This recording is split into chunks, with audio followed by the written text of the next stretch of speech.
Hey, I'm Pat. Welcome to Daily Devo. Today we're going to ask the question, why the wilderness?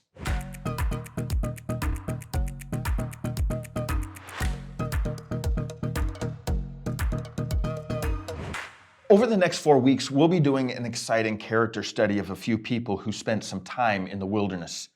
It will correlate to you and me because who among us has not been in those wilderness times, those times of desperation, of loneliness, or questioning? This week, we'll explore Jesus' time in the wilderness, a time of solitude, a time without some of the basic needs of life, a time of intense trials and temptation. It wasn't for a few hours or a night or two, but the intensity of his wilderness lasted 40 days. One element of interest about Jesus' time in the wilderness is found in Matthew chapter 4. It's a little phrase we might sometimes skip over, but always packed with meaning and hope for you and me.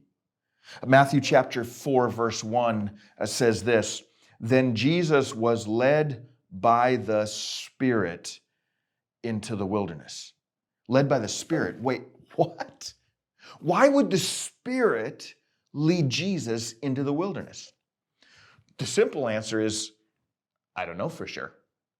Seriously, it doesn't tell us, but we can make some educated suppositions based on how we see God work in the lives of other people in the Bible.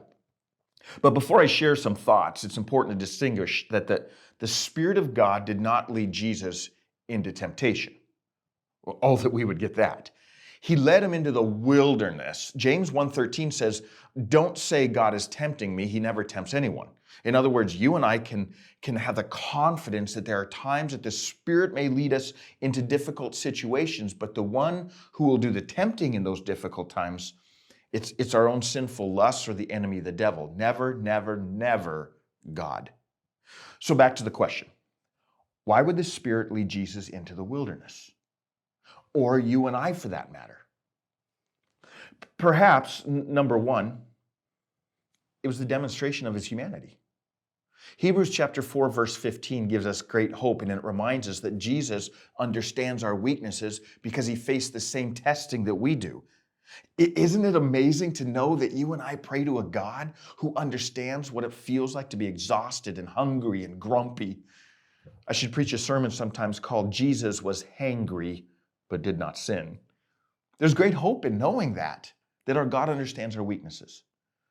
Number two, the wilderness has meaning in the Bible.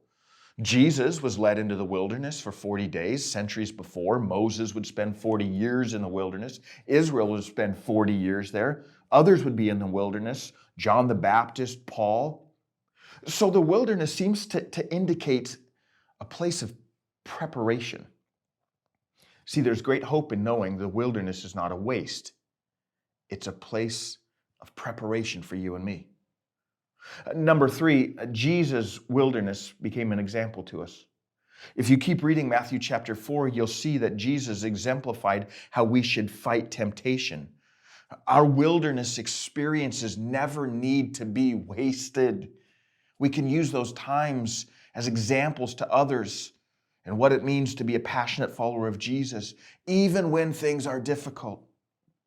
There's great hope in knowing that Jesus won't waste these times in our lives. See, here's what you and I can know regarding our wilderness experience. Maybe some of you are in one right now. Number one, it's part of being human. Number two, it might be a time of preparation for us. And number three, God won't waste it. God never wastes a hurt. God never wastes a hurt. Isn't that good to know?